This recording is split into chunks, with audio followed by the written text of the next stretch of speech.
Morning, Isaac and Newman. Hello, good morning, sir. How are you feeling now? Hoping we have more than two people this morning, so. Hopefully you are getting better. We came to know that you are not well. Yeah, it was a tough weekend. I was surprised to see a meal at the emergency room too, so. Good morning. Hope you're feeling now better now. Yeah, it's sore. I'm gonna be slow, so try not to move around too much. Yeah.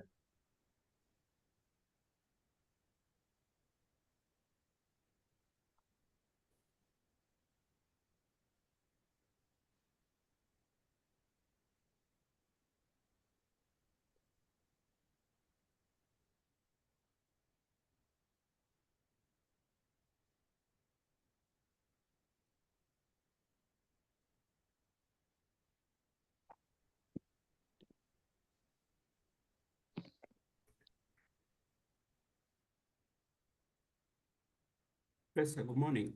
Morning, Jones. How are you doing today? A little sore. Yeah, it was a tough surgery, so I'm gonna try to just stay seated and not move around a whole lot today. So, Oh, yeah. but I can't believe like just the wait time at the ER that we went through. I've never seen anything like it, honestly, in my time like being at Michigan. I've been in that ER plenty of times, so very, very strange. Morning. Morning.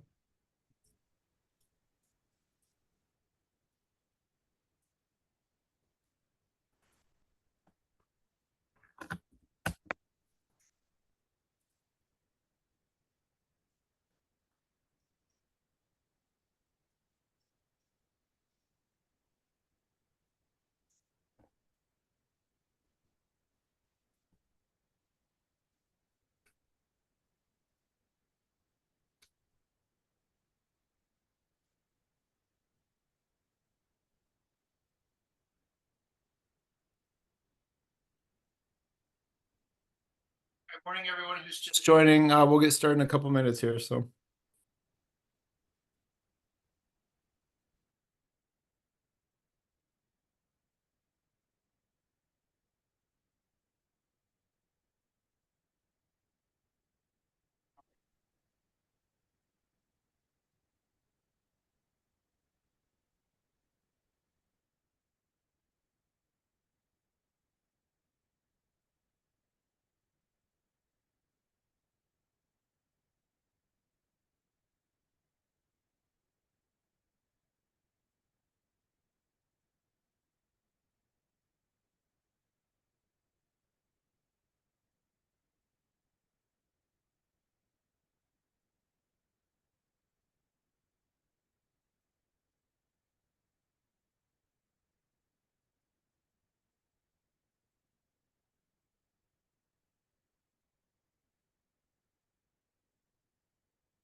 All right, we're still a few people short. I think we'll get started with some preliminaries here, and then we'll get going.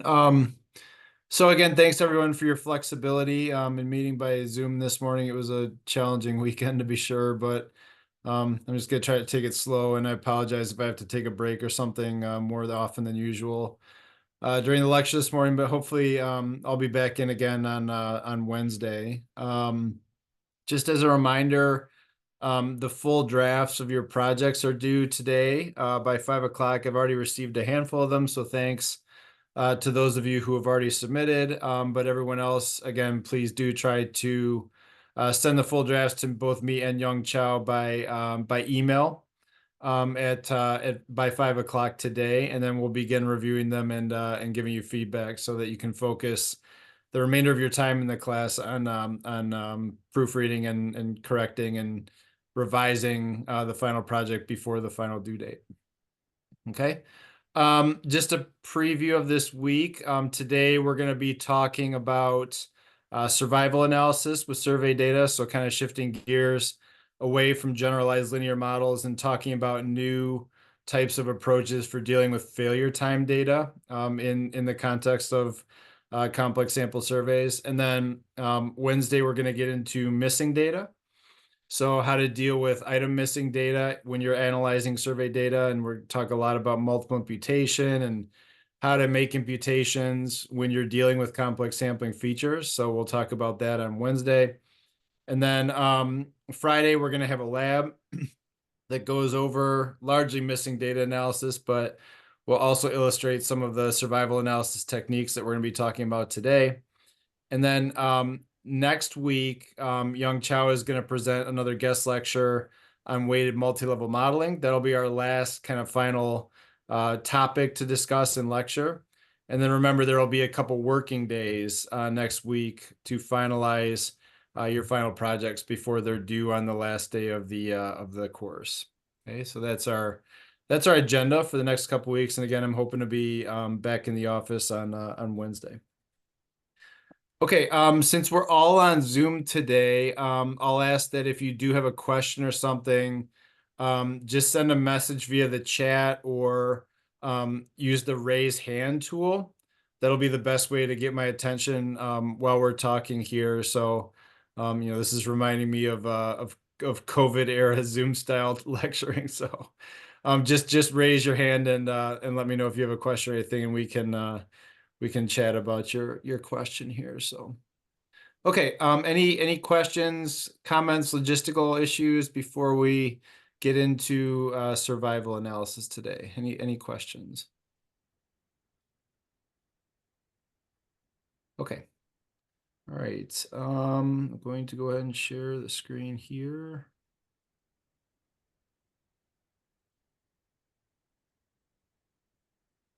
All right, Aaliyah has a question. Regarding the project draft, shall we share Stata R code or only the paper? At this point, Aaliyah, you only need to share the paper. I'm just going to give you general feedback on the structure of the paper, make sure everything looks okay. I'm not going to go through your code in detail. I might have some questions about your analysis if the description of the analytic plan isn't clear, but I won't be looking at your code or anything at this point. So. But yeah, with your final project, that would just be submitted as an appendix. So, okay, thanks. All right, I'm gonna go ahead and put this in full screen here. Okay, so today again, the topic's gonna be survival analysis, and this is usually a topic that you catch in biostatistics courses or things like that. But survival analysis actually has a lot of very interesting applications in the social sciences when you're analyzing survey data. And we're going to be talking about that a lot today in the form of event history analysis when it comes to survey measurement. So many useful applications of survival analysis. And we'll talk about some of the basic models and techniques that are used for survival analysis. And then we'll go through some applications using example survey data. So when we're talking about survival analysis for survey data, the dependent variable that we're focusing on is really the time. T, we're going to call it. So we're going to use the notation T to refer to failure times. The amount of time it takes until an event occurs, some event of interest, or there's a so-called failure. Okay, we're looking for how long it takes in duration until something happens. And what that thing is could be from a number of different perspectives. So some failure times that we might be interested in modeling, like if we're engineers, we might look at how long until a road starts cracking in a particular stretch of road. How long a motor lasts until it has its first breakdown or need for service. If we're working in medicine or in public health, how long until somebody dies? Okay, how long does somebody survive? How long until somebody first has onset of a particular disease? How long until somebody is classified as having recovered from a particular incident, okay, based on some measurable criteria. In the social sciences, how long until you lose your job? So how long are you working until you become unemployed? How long until you're reemployed when you look at spells of unemployment? How long is it until you're first married? How long do you work until you retire? So you can see all of these are major events or like incidences in the context of engineering that we might be interested in modeling the time until that particular event occurs. And you can see there's a number of different types of failure times from different fields of study that we might be interested in looking at. Now, we do want to distinguish with survival analysis, we're looking at the amount of time until something happens. We want to distinguish them from analyses of whether or not the event has happened at all. So that's something that we talked about with logistic regression, okay, a binary indicator. This has ever happened to me, like a major depressive episode or whatever the case may be. We want to distinguish event history analysis from the analysis of event occurrence. Okay, so our focus as a dependent variable is going to be on the amount of time it takes until this particular event occurs. And so you can think of other examples that might come up. For example, I made it 45 years until I had to have my appendix removed. And if you feel any kind of lower stomach pain unexpectedly, or it feels like you ate too much when you didn't really eat too much, just hurry into the hospital because it's pretty nasty. Like I was actually not thinking about going to the ER. I was thinking about kind of gritting it out, maybe going into urgent care. It's just take care of it because it was pretty nasty. But that's just another example. It's a major one-time event. It happens, but maybe it happens at there's other people that are at higher risk of it happening. That's the kind of thing that we're interested in modeling when we talk about these kinds of failure times. So my appendix made it 45 years.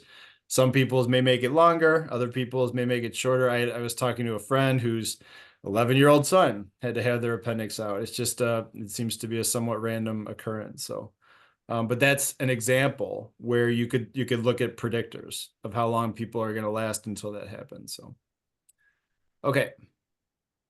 So in the context of this kind of population-based survey research that we're talking about in the sampling program, survival analysis problems can arise in three primary ways. So this is the way that survival data can emerge from survey data collections. One is through longitudinal observations on individuals in a panel survey.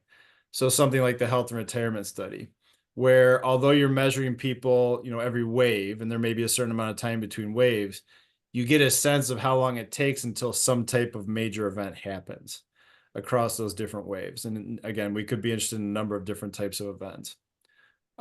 Second way is by administrative record follow-up of survey respondents. And one thing, for example, that Haynes has done in the past is they've tried to link mortality files. So actual vital records, did this person pass away, death certificates, to survey respondents in Haynes to see if they can identify predictors of the amount of time it's going to take until you pass away. So that's been part of a prior investigation in Haynes, and that involved linking the Haynes survey data with administrative records to try to understand how long it took until some event of interest, in this case, mortality, occurred. Okay, so that's another example, is linkage with administrative records. And then a third example is retrospective survey measurement of events and times that events occurred. So this might be the collection of event history calendar data in surveys. When did you get married? When was your first job? When was the first time that you took a sip of alcohol? When did you first attempt drug use? Things of that sort. So you're asking somebody to recall in their memory the first time a major event occurred. When did you first buy a house? When did you first buy a car? Something like that. So that's another way that failure time data or event history data can arise in surveys, is asking somebody to recall when something happened. So all three of these different types of survey designs can produce event history data. And that gives rise again to the failure time, failure in quotes, failure time data that we might be interested in analyzing. So here's an example from the National Comorbidity Survey of the kinds of questions in surveys that can give rise to these types of failure time data. So this question says, think of the very first time in your life you had an episode lasting several days or longer, 2 weeks or longer, when most of the day, nearly every day, you felt sad or discouraged or uninterested, and also had some of the other problems that were cited earlier. Can you remember your exact age when this happened? So again, kind of a filtering question to ask if they have good memory of when this actually happened. And if they say yes, they get question D37A, where if they can remember when they first had this instance of major depression, they enter how many years old they were when they can remember this happening. If they don't remember, they get this D37B, which allows for an approximation of how old they were when they first had this happen. And you can see some of the numbers that are used for this kind of approximation. If they say it was before they were a teenager, it might be age 12. If they say it was not before a teenager, they would put in age 13. If it was before they started school, it might be age 4. So see, there's different options for an approximation of when this started. But that number that they put, that's the actual failure time that would be analyzed here, is how long they made it until they first had this incident of major depressive episode. And that would be the actual time variable that they're interested in modeling. Now, not everybody is going to have had this kind of major depressive episode. So if they say, there was never an incident in my life, and based on their prior answers, when they first felt depressed, those are people who have not yet experienced that particular type of event. And that's something unique to survival data. You have another piece of information encoded, kind of like we talked about with survey counts. You have another piece of information encoded. Did this actually happen or not? And people who have not yet experienced a particular event that you're interested in modeling, they're considered censored. So those are people who have made it to a certain point when you're actually doing the survey data collection, but we don't know when their event is actually going to occur because it has not yet occurred. So all we know, the information that we have available, is they made it to a certain point, the age that they are at the time of the survey measurement, without the event actually occurring. And we treat those cases as censored observations. So we're going to spend some time talking about how to deal with censored observations as well. But that's a very important piece of information that we also consider when analyzing these kinds of failure times, because not everybody is going to actually have the event of interest occur. Okay, so we're going to spend a lot of time talking about censored data as well. So these are the kinds of outcomes that you might see in a typical survey data collection. And again, this can come from panel survey data collection. This can come from linkage with administrative records. This can come from retrospective recall. You have some observation period. Okay, that could be the beginning of the survey. Could be how far back you're asking somebody to remember. It could be from whatever information is available when you're linking administrative records, but you have some observation period. One example of an outcome is that a person actually had the event of interest occur. So that's outcome A in this particular picture here. So that's usually the most common case. People have had the event. You can record how long they lasted until the event occurred. And that gives you a failure time that you can actually analyze with your survival analysis tools. Okay, that would be the event of interest. Okay. Another outcome is that there's survey non-response. So that could be somebody failing to respond in a particular wave of a longitudinal study. So because they didn't respond, we don't know whether the event occurred or not. It could be somebody refusing to respond to a retrospective question in a survey, saying, well, we don't know if this event actually happened because they didn't actually respond to that question. Okay. It could be somebody dropping out. Okay, in the context of a longitudinal study, they're no longer part of that. It could be somebody where we were unable to link their administrative record. So he couldn't find a matching record for that individual. So we can't tell whether or not they died because we couldn't find a corresponding death certificate or something like that. Okay. That's an example where we know that they made it to a certain point in the survey, but we don't know when they would actually have the event of interest occur. It may happen after the survey data collection, or we just don't know due to non-response. So that's an example where we have some information. We know that they made it only so far, but we don't know if the event actually occurred or when the event's actually going to occur. That would be an example of a censored case. Okay. Another example of censoring is when a person makes it all the way to the end of the particular survey data collection, and they have not yet had the event of interest occur. Okay. So that might be you get to the final wave of a panel study and you've kept your job all the waves of the panel study, you've been employed. You never lost your job. So you never had the event of interest occur, but you know you made it that far. That would be considered a censored case. You know, you made at least 5 waves or whatever the case may be, and you made it that far without ever being unemployed. That would be an example of a censored case. Okay. Or you could have cases that begin later than the observation period, like they can only recall a certain period, or vital records weren't available all the way back as far as you'd like to go for that individual, where they began their observation period later than you had hoped. So they might have had something happen, you know, in between the beginning of your observation period and when you could first start collecting data for that individual. Okay. That's another form of censoring because they could have had something happen in between the beginning of your study and when their records were officially available or when you could start measuring them. So that's another type of censoring that can occur. And they might make it all the way to the end of the study without having the event of interest occur, but you don't know if it occurred before you started measuring them.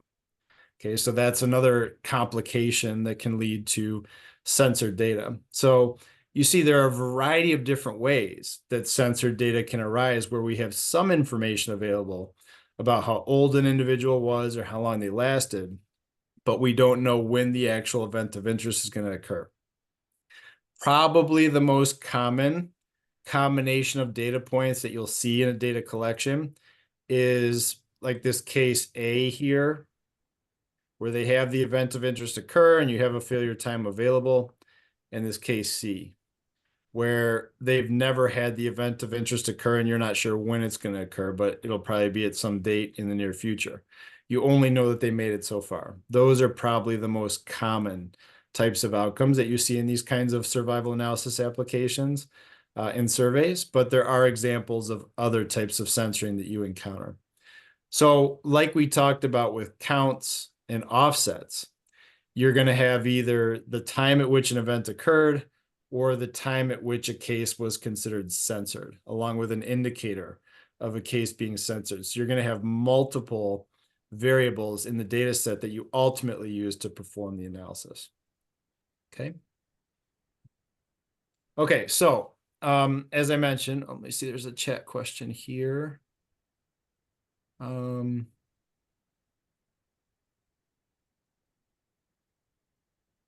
usually, no, it's a good question. Usually you try to understand it's a duration of time.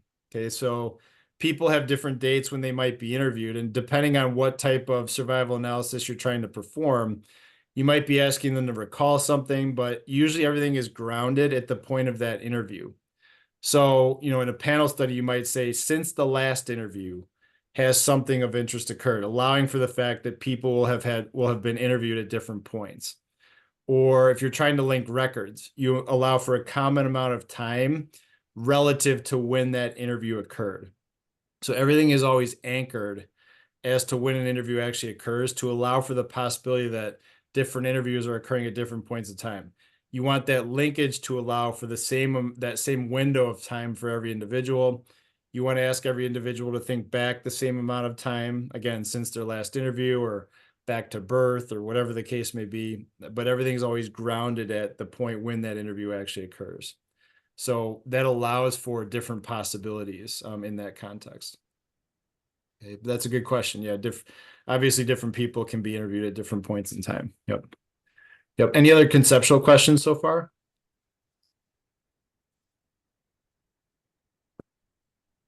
Okay.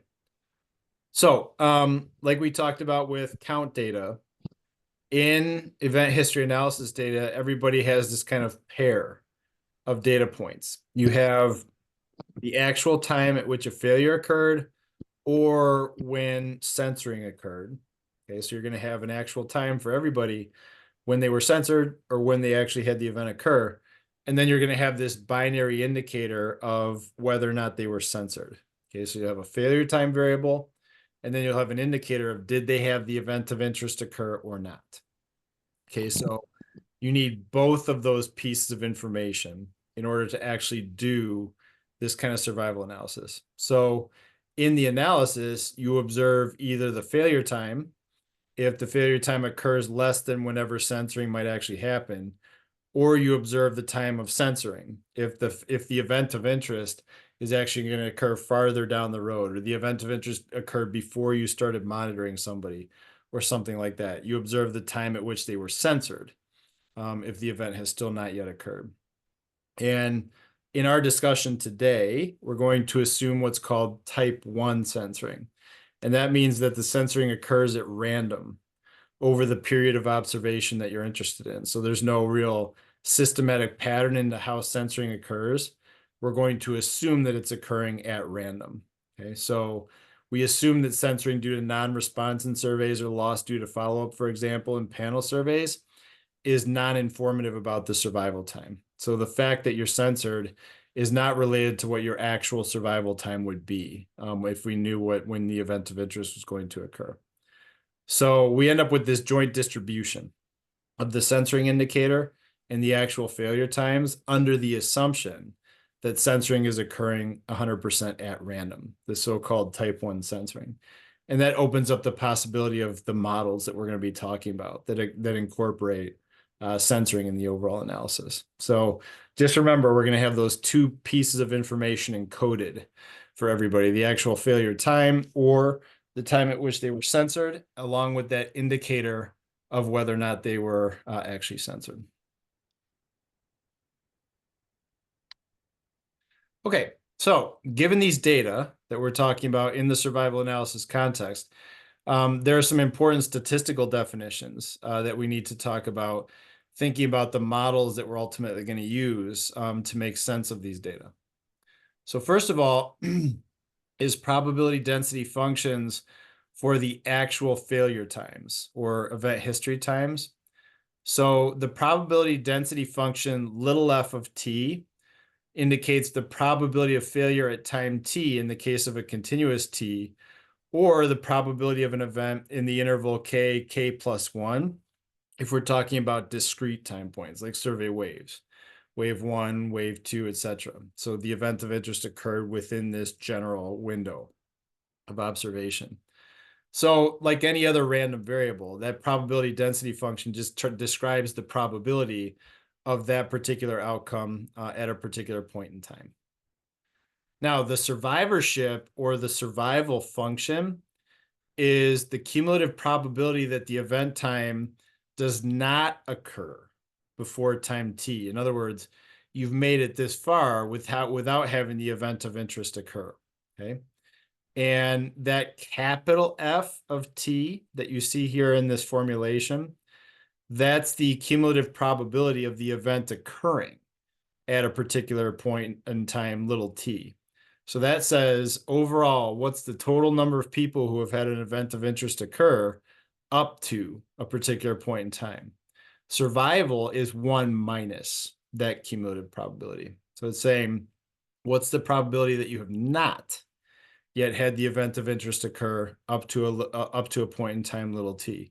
We're going to denote that survival function by capital S of t, and that's a very important quantity in survival analysis. It gives us an estimate of how many individuals survive up to a particular point in time, little t, without the event of interest occurring. So we're subtracting the cumulative probability, the cumulative fraction of people who have had the event of interest occur from 1. That gives us their survival probability. Okay, so that's another important quantity that we look at.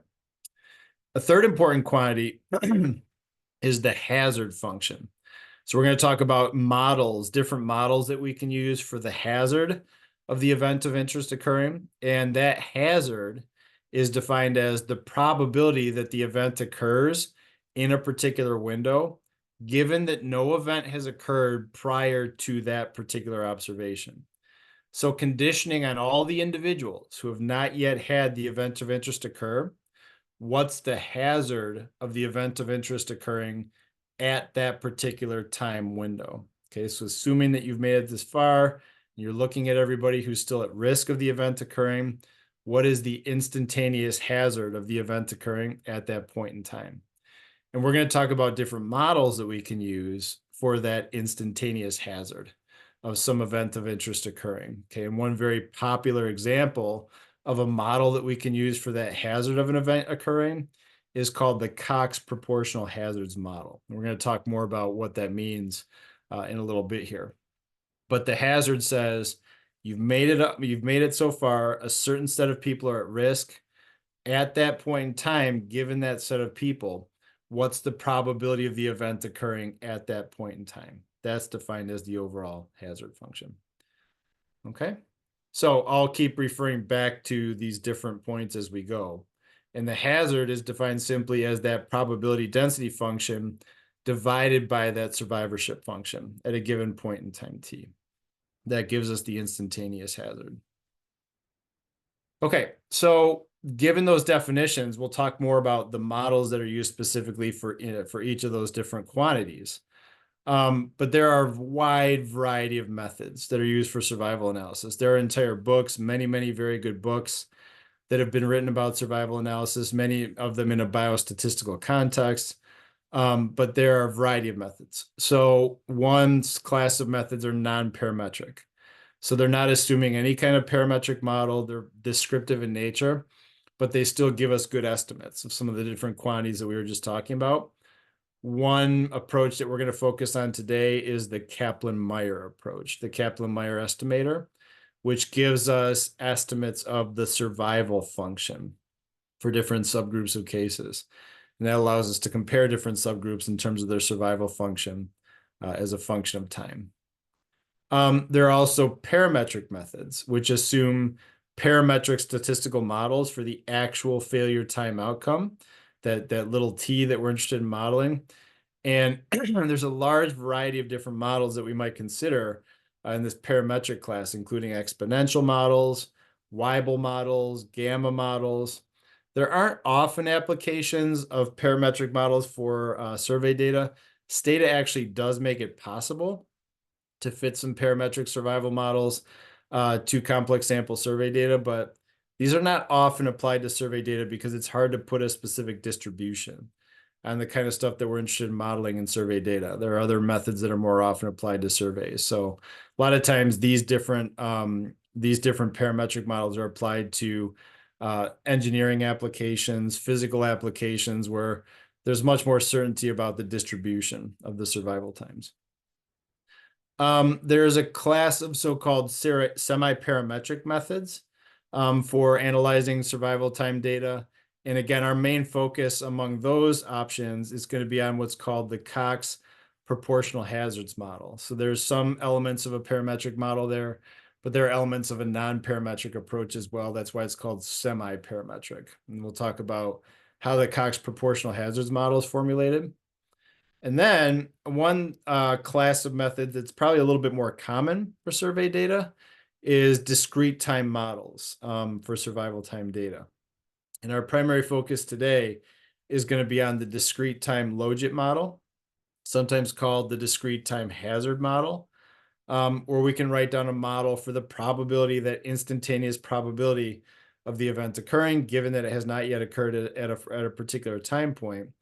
And the nice thing about the discrete time logit model is, given some data restructuring, we can easily fit that model using standard techniques for logistic regression that we've talked about. And so that's a pretty popular approach with survey data when we look at the amount of time until something happens when we're dealing with discrete time points, like waves in a panel study or something like that. So we'll talk about that as well. But there are other modeling approaches out there for discrete time as well, including the discrete time complementary log-log model, which we'll touch on briefly. So large class of methods. Again, entire classes are taught on survival analysis. we're going to focus on techniques that have been adapted to the complex sample survey setting and some of the more popular techniques that are out there for analyzing survey data in particular. Okay, and those are bold-faced here. Okay, so relative to other applications, what differs in survival analysis of complex sample survey data? Well, like we've been talking about all class long, we have to deal with those final survey weights when estimating the parameters in the different models that we're thinking about. So weighting of observations and estimation is an important consideration. We want to come up with population estimates of, for example, the survival function or the hazard function for a particular population subgroup. So just like we talked about with generalized linear modeling and linear regression, we're going to use pseudo maximum likelihood approaches to estimate the model parameters in a way that the final survey weights are incorporated in the estimation of those parameters. So very similar to like we've talked about before, people's contributions to likelihood functions are going to be raised to the power of their final survey weight using the now familiar approach of pseudo maximum likelihood. So we have to worry about accounting for the weights and estimation. We also have all these other complex sample design features that we need to worry about in our variance estimation. And so in this context, people have done work to develop linearized solutions to calculating variance estimates. We can also deal with jackknifing, balanced repeated replication, bootstrapping, all the same variance estimation techniques we've talked about before. But we definitely want to handle those complex sampling features when we're actually doing the survival analysis. And this is where we start to see that not all software has adapted these kinds of approaches to complex samples. So we got to be a little bit more selective about the software that we're using if we're dealing with failure time data. As I mentioned, more often in surveys, the time measures are discrete, or sometimes that's referred to as interval censored. So we know that the event just occurred in some interval, but we don't know exactly when it occurred. You know, if it occurred between wave 1 and wave 2, or it occurred since the last interview, we don't pinpoint when it occurred. We just know in a discrete window of time when it actually occurred. So being able to deal with time-dependent covariates is usually important within surveys, and we'll talk about how to do that. And as I mentioned, there are some current limitations in terms of software choice, features of the software, available software for doing these types of analyses in a way that accounts for the complex sampling features. So we're going to talk about different software tools that are available to do these kinds of analyses. Okay, let's talk about the non-parametric methods first. And again, the most popular kind of non-parametric approach to survival analysis is this Kaplan-Meier method, okay, for complex samples.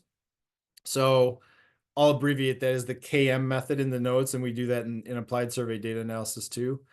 The KM method is typically used to estimate a survivor function for either a survey population or for different subpopulations of the overall target population. Again, we're at different time points T. We're interested in estimating the proportion of individuals who have survived up until that point without the event of interest occurring. Okay, so that's our focus with Kaplan-Meier estimation, is we want to estimate that survival function for either for the overall population or for different subgroups of the population. And in the complex sample setting, we modify the standard KM estimator to include weighted estimates of the conditional failure rate at a given event time T. Okay, so instead of just taking the data as they are, we apply the final survey weights to everybody's data, and we calculate weighted estimates of that survival function at each of the different possible time points that we might be looking at. Okay. The variance is more complicated. Okay, so trying to calculate the variance of the estimated survival function at a given point in time is a rather challenging problem.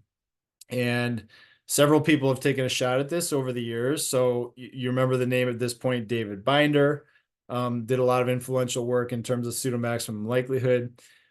He wrote an entire paper dedicated to linearized variance estimation of that survival function, okay, showing how you can go about doing that. And again, we can use replication methods if we wish. to estimate the variability in the survival function. But Binder came up with that linearized method that can be applied, one time, instead of continuing to compute the survival function estimates over and over for different replicate samples. So you can calculate the variance either way, but Binder came up with a good computational solution based on Taylor series linearization. It is more challenging, though, to calculate the variance in this particular case, as we're about to see, given the nature of the survivor function. Okay, so we'll come back to that. Okay, so here's what the estimator of the survival function looks like when we talk about Kaplan-Meier estimation. Okay, it takes a second to study this, but we have to remember what we're talking about with the survival function. Remember, it's the cumulative probability of surviving up to a given point, little t. Okay, so if you take a step back and just look at this function, what this is saying is we're taking the product over all the events that have occurred, all the time period, the times when events have occurred prior to this point t, okay, of the number that were at risk at that point in time when an event occurred as a denominator, and then the number that actually had the event of interest occur as a numerator. That's like our risk, if you will, of the event occurring at that particular point in time. And then we're taking 1 minus that risk. So we're saying, what's the probability that an event did not occur at some time when at least one event occurred? And we're multiplying those probabilities across all the times when events occurred up until that time little t. So it's like a big conditional probability that of all the events that occurred here, what's the probability that the event did not occur? Then, of all the events that occur at the next time point, what's the probability that the event did not occur? Then, of all the events that occurred at the third time point, what's the probability that the event did not occur? And all those probabilities are multiplied by each other up till and including little t. Okay, and that gives us an estimate of the cumulative probability that an event has not yet occurred at a little point t. The key with survey data is that those estimates of how many people had the event occur, that D hat, and the estimate of how many people were at risk at that particular point in time, all of those guys are weighted totals. And you see that in the definition here, where those values, all the people that had the event of interest occur, are multiplied by their final survey weight. So that's how the final survey weights enter in to the estimation of the survival function in this Kaplan-Meier approach.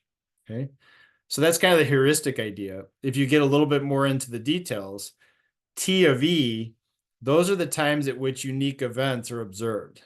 Okay, so you observe all these different events, and there could be multiple people experiencing an event E at a particular point in time, T. And we take that into account when calculating each of these different kind of risk sets, if you will. All right, so for example, that D hat at a given point in time when events occurred. Okay, so the time at which a particular event occurred, you have an indicator for each individual in the sample. Did that individual's failure time happen at that particular point T of E when at least one event occurred, multiplied by this delta I, which is the censoring indicator. So here's where that second piece of information comes in. That's a 1 if a case actually had the event occur, and a 0 otherwise. So notice cases that were censored, they contribute a 0 to that total number of events that occurred. But cases that were censored do contribute to that estimate of the number that were at risk at that point in time. So see that N hat, that's a sum over everybody where their failure times happen later relative to this T sub E. They were still at risk at the time this event E occurred. Their failure time happened later, and they were still in the risk set at that particular time when an event occurred, T sub E. We multiplied that by their weight, but notice there's no censoring indicator there. So in that way, The folks who are censored at a particular point in time, we know that they had at least been at risk at that point in time. So they're still contributing information to the estimate of this survival function via that n hat. They still enter into that n hat because you knew that they at least made it that far before they were censored, okay? But they don't contribute to the d hat because they didn't actually have the event of interest occur. All we know is that they were censored at that particular point in time. So that d hat divided by n hat gives us an estimate of that kind of instantaneous hazard at that point in time where an event occurred. And we just multiply 1 minus those hazards by each other for all the events occurring up to a particular point in time, little t. And again, the key is that the final survey weights are used to calculate weighted estimates of these totals in the overall survival function. So taking the product of all those probabilities gives us our weighted estimate of the survival function at a particular point in time, little t, and we can calculate those weighted estimates for every possible choice of little t for our entire observation period. What that gives us is an estimate of a function that provides us with an idea of how the probability of survival changes as time goes on. And this is known as the Kaplan-Meier approach, and we can see how it can be adapted to complex samples by incorporating the weights in the point estimates that you see here. Okay, so any questions about this formulation? Is this making sense to everybody? Any questions about how this is working? And again, this is considered non-parametric because there's no underlying model. We're just multiplying probabilities by each other to get at the estimate of this survival function. There's no assumed model here. Okay, and we can also do this for different subgroups if we so desire. Okay, so then we can calculate these confidence intervals for the survival function to get a sense of the uncertainty in the survival function estimates. But this does take some time, okay, to do this kind of calculation. Again, we can estimate what's necessary here, namely the variance of the estimated survival function via Binder's linearization approach or by some kind of replication approach. But you can see forming a confidence interval for that survival function isn't as simple as just taking the estimate plus or minus a critical t-value times the standard error. We're using this transformation here to obtain the confidence limits, this negative log transformation of the survival function. And then we have to back transform to obtain the actual confidence limits for the survival function. Kind of like we did for proportions. If you remember the logit transformation, that's what we're doing here for the survival function. This approach gives us better coverage, but it's more complex computationally in order to carry out these calculations. So, for example, in R, there's the SVY-KM function within the survey package that will do this survey Kaplan-Meier estimation. You have an option of whether or not you want to compute standard errors and confidence intervals because it is a little bit more computationally complex, and you can see that in the documentation. It says so much. So it can be done, but it requires a little bit more computation to form these intervals. And the linearization approach, just to get the piece that you need, this piece right here, the variance of the survival function in this transformation approach, that alone does take some computational time. And then we have to back transform everything to get to these confidence intervals. Okay, so it does take a little bit of time, but it is possible to do this. And again, because we're using linearization, because we're using replication, we're accounting for all the design effects on these weighted estimates of the survival function. So it's akin to the logit transform approach that was used for estimation of proportions. Okay, now again, this is non-parametric. So Kaplan-Meier estimation does not permit adjustment for individual covariates, but you can compute estimates of survivorship separately for different subgroups. Okay, and so for example, you could look at the estimated survival functions for men and women, or for people with different levels of education or race, ethnicity, whatever the case may be. The software that lets you perform design-based Kaplan-Meier estimation does permit you to do this for different subgroups. So when we talk about tools that are out there in terms of software, in R, again, in the survey package, there's a function called SVYKM, and that will give you Kaplan-Meier estimates of the survivor function and standard errors based on that linearization approach. You can break it down for the full population or different subpopulations to look at their survival functions. In Stata, we can use the stset command, so that's something we haven't talked about yet, in combination with a p-weight to make sure that you're getting weighted estimates. And then you can follow that by the sts graph command, which will graph the weighted estimates of that survival function. Unfortunately, that combination in Stata doesn't permit you to compute design adjusted standard errors like the SVYKM function does within R. So we're only going to get weighted point estimates out of that approach within Stata. In SAS, we can do Kaplan-Meier estimation using proc life test. And this permits integer weighted estimation of the survivor function with rounding of decimal weights, but it doesn't have any capability of design adjusted standard errors, similar to what we have within Stata. Again, this has to do with some of the computational complexities of that linearization approach. Okay, so this is an example of where, like we've talked about in a couple other situations, R has advantages over these other packages in terms of being able to give you estimates of standard errors. It does take some time computationally, but you can at least compute standard errors for the estimates of the survival function rather than the point estimates themselves. Okay, it is a purely descriptive approach. It generally serves as input to other types of survival analyses, but the fact that we can compute standard errors with an SVYKM is a nice advantage here. Okay, so here's what we see from conducting a Kaplan-Meier analysis of the NCSR age of onset for major depressive episode data. And you can see example code to do this in ASDA. But you see for each age of onset, okay, 10, 20, 30, 40, 50, etc., you see an estimate of the survivor function at that age. That's that weighted Kaplan-Meier estimate. You see the linearized standard error of that particular estimate. And then you see the 95% confidence interval for that survivor function based on that transformation approach that we were talking about previously. So you can see that when you look at the age of onset for a major depressive episode, at age 10, about 98.5% of the population is estimated to not yet have had a major depressive episode. And this is based on that combination of questions we talked about at the beginning of class. Okay, do you remember having this episode begin? Do you remember how old you were when you had that episode begin? These are based on those reports.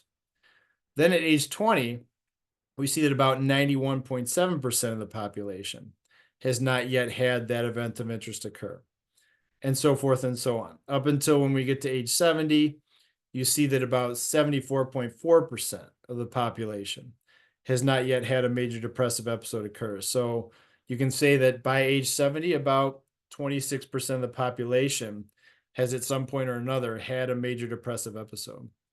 But with these estimated survivor functions, we usually plot these estimates at more than just the 7 ages that you see here.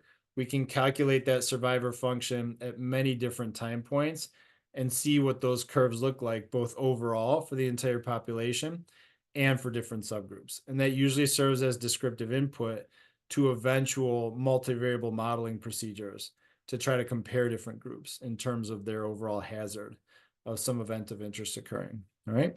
So this is the kind of non-parametric descriptive analysis that you might get out of Kaplan-Meier estimation, where again, we have fully weighted point estimates of the survivorship function, and we have design adjusted standard errors and confidence intervals that can be computed using SVYKM within R.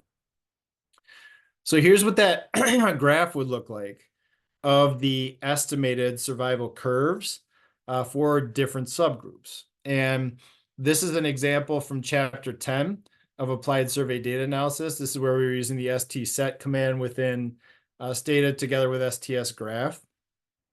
What you're seeing here is separately for each of the 4 different subgroups within the National Comorbidity Survey defined by race ethnicity. So other Asian, Hispanic Mexican, Black, and white. you're seeing estimates of their survival curves by calculating those weighted estimates of the survival function at all these possible time points between age 0 and age 100. So you see for each of the 4 different subgroups a plot of the weighted estimates of that survival function that all the different possible integer time points, ages 0, 1, 2, 3, 4, 5, 6, etc., all the way up to age 100. And what emerges is a smooth picture of the weighted estimate of the population survival as people increase in age for each of these different subgroups. And what emerges from this graph is a couple of key findings. First of all, it seems like the lines are more or less parallel in terms of their survivorship. And that's going to come back later when we talk about assumptions of the Cox proportional hazards model. Second, you see that the black group, that kind of dotted line that you see here among the survivorship groups, when we look at the weighted estimates, that black subpopulation, they seem to have the highest survival in terms of having onset of a major depressive episode. So the black group seems to be at lower risk relative to these other population subgroups over time in terms of the hazard of having a major depressive episode. Okay, so that gives us a nice picture of what's happening in these larger subpopulations based on weighted survey estimates in terms of the risk of having a major depressive episode as age goes on, all the way from 0 to 100. So this can provide a very useful picture of what the survivorship looks like for different subgroups. And as I mentioned, you can compute standard errors or confidence intervals for these different point estimates that are being plotted here. But if the lines are pretty close like this, that could add a lot of noise to a plot. If you try to add a whole bunch of confidence intervals, a whole bunch of error bars, things like that, this just gives us an initial descriptive sense of whether the groups are different in the overall population by repeatedly computing that Kaplan-Meier estimate of the survivorship function. So pretty straightforward to do this in both Stata and R, and we have code there again in ASDA that you can take a look at for doing this. Okay, let me pause there. I think this is probably a good time for a break before we get into the Cox proportional hazards model, but any general questions about Kaplan-Meier estimation as a general non-parametric method for estimating survival functions? Any general questions about this kind of approach? Yep, Emil.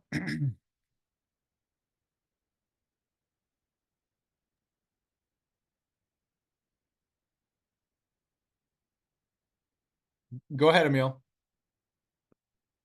Good morning, Prof. Morning.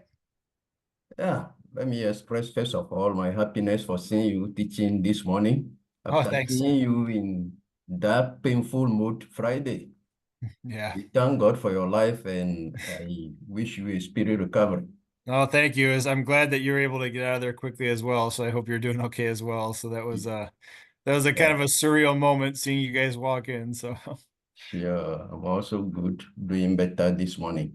yeah, thank you. Yeah, this is another interesting analysis. I just want to find out what is the average period for conducting a panel survey for collecting data for this kind of analysis? Yeah. What time? Yes, I mean the graph I'm showing right now was from a cross-sectional survey. So NCSR was a cross-sectional survey where they had that question sequence that asked, how old were you when this first happened? So these data, these graphs, are based on those retrospective reports of when they first had a major depressive episode occur. For a longitudinal study, it just depends on what you want that observation period to be. So for example, if you're doing a longitudinal study and you want to study trends in unemployment spells over the course of a decade, you might plan to collect data every 2 years for a period of 5 waves. That in total gives you a picture over the course of the decade. It really depends on your scientific objectives, Emil, for how long you want that observation window to be. And obviously, panel data collections are really expensive. So if there's a way to do this via retrospective measurement, that would be ideal because you don't have to repeatedly follow up with individuals. But if you're trying to understand what's happening, in more or less in real time with something like unemployment, or having some kind of disease onset, like reactions to COVID, for example.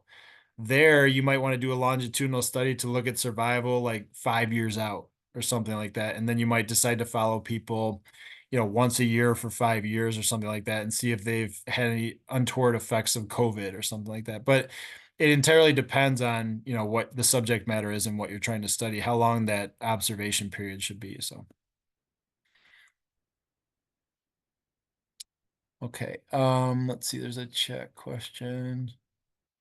Okay, so Isaac says, Professor, for instance, in a follow-up study for a fixed time period, a child has dropped out from school and the study duration after a few months, child rejoins school. How should that event be treated, uncensored or censored?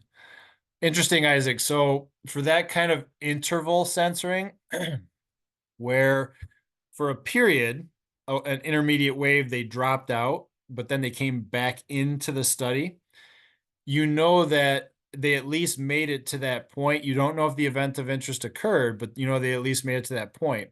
That child would contribute to the risk set at that intermediate wave, like we talked about in Kaplan-Meier estimation, but they would not have contributed to the event, the sum of the events actually occurring.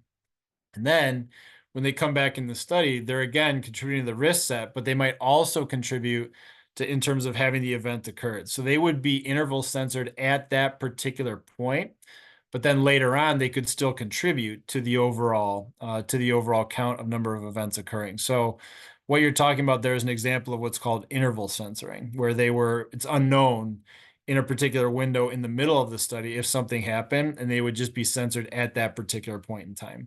But they could still come back and contribute later on, unlike people who drop out of a study permanently.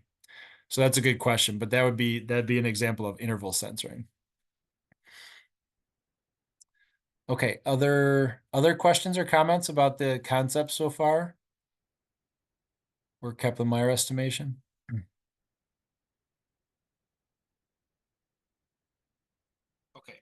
Okay, if not, it's about 10 o'clock. Why don't we take about a 10-minute break?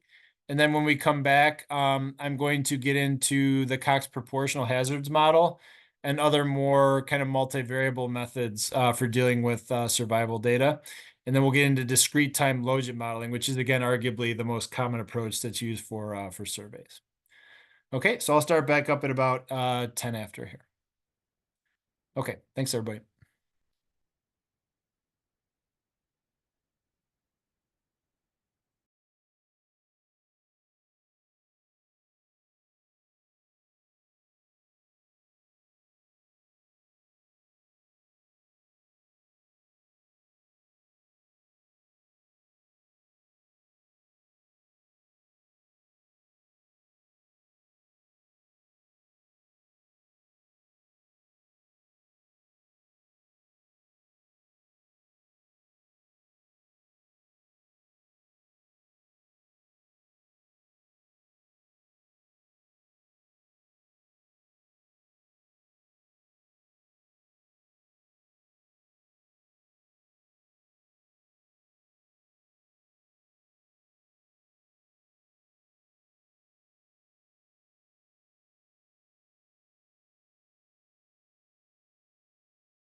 All right, hi everyone. Let's get started back up again.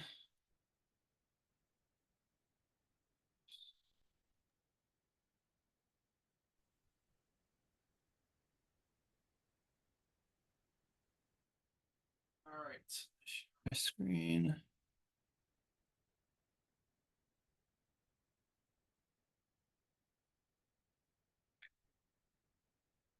Okay, so we've talked about non-parametric methods for analyzing these kinds of survival time data where we have actual failure time measures and then corresponding censoring indicators.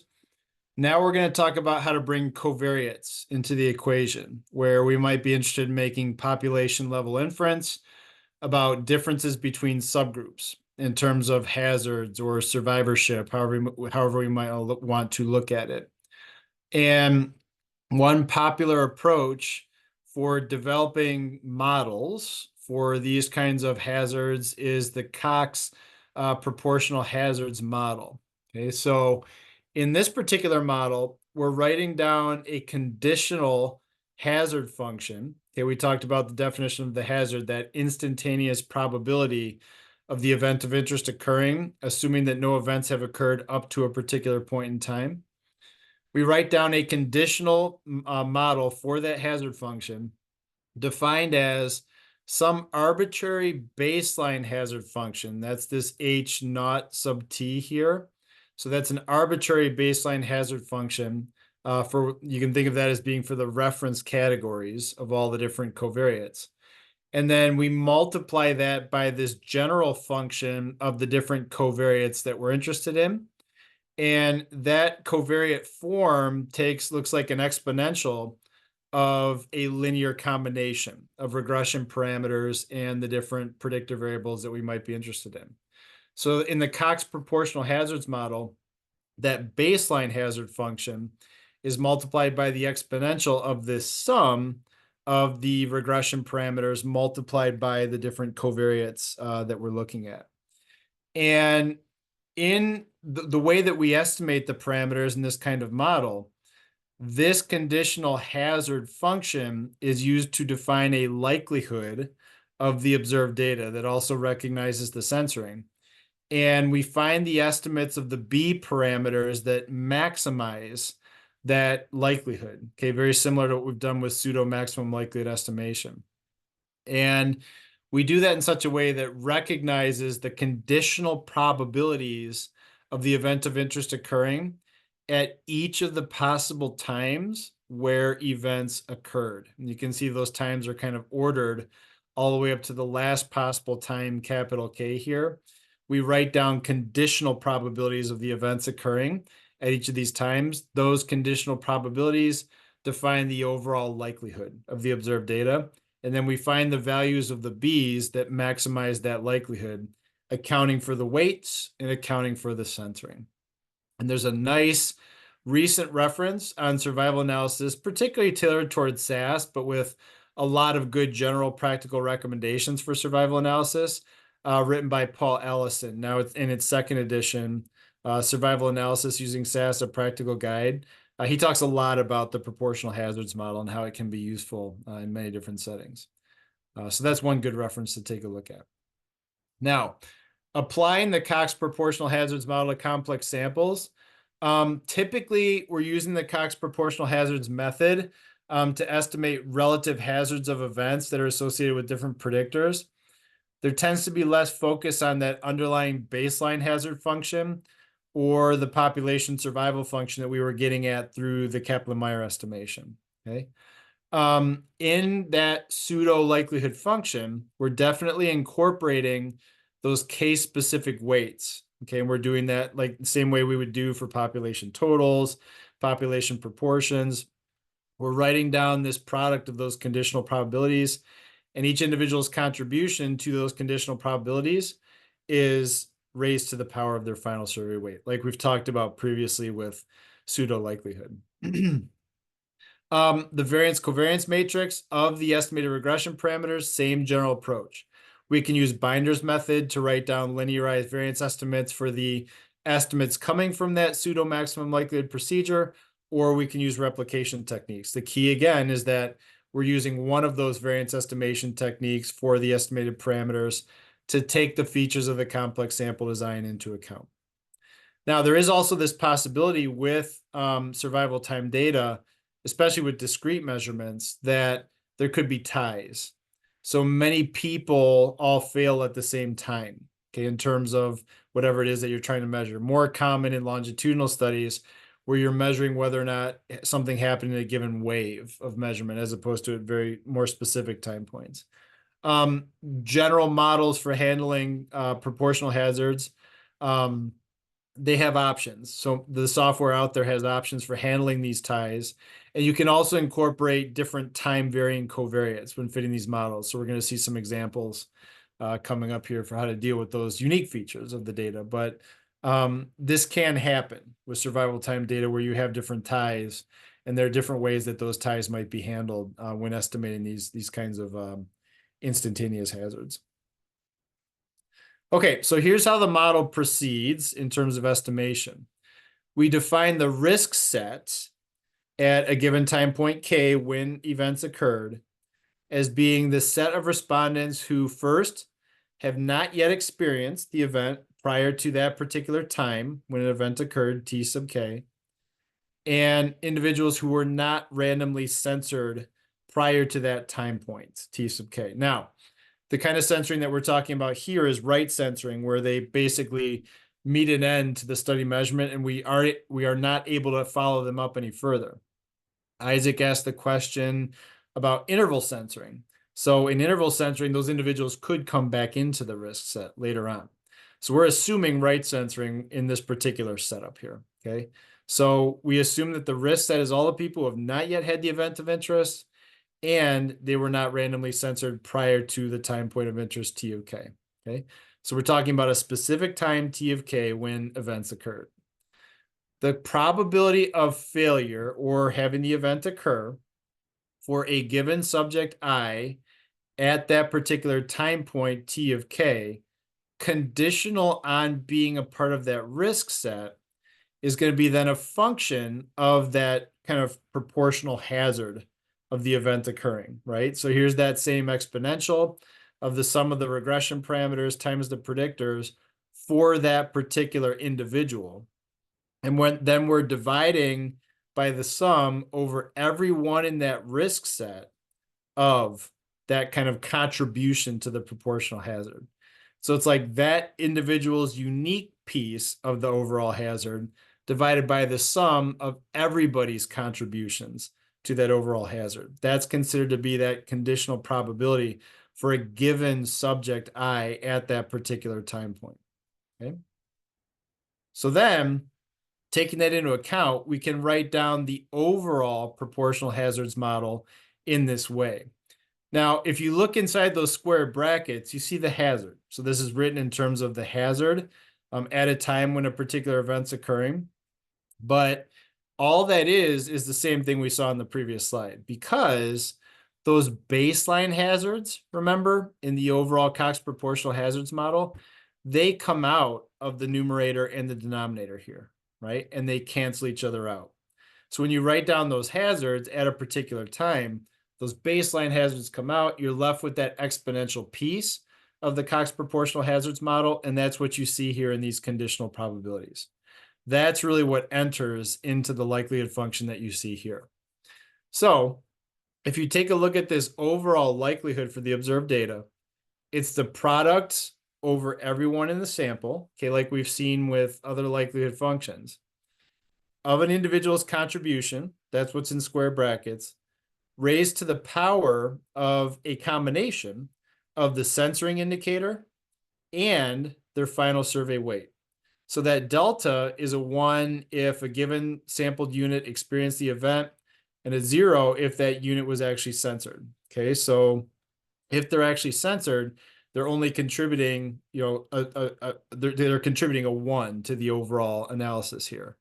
But if they were not censored and they actually experienced the event, their contribution is raised to the power of that final survey weight. And that contribution in parentheses is like that conditional probability that we saw at the previous slide. Because again, the baseline hazards cancel out of that Cox proportional hazards model for each individual hazard that you see here. And we're left again with the contribution of that individual, the time that the event occurred, their hazard of the event occurring, given their covariates, multiplied by the sum over everybody who was in the risk set. You can see that's basically the expression here.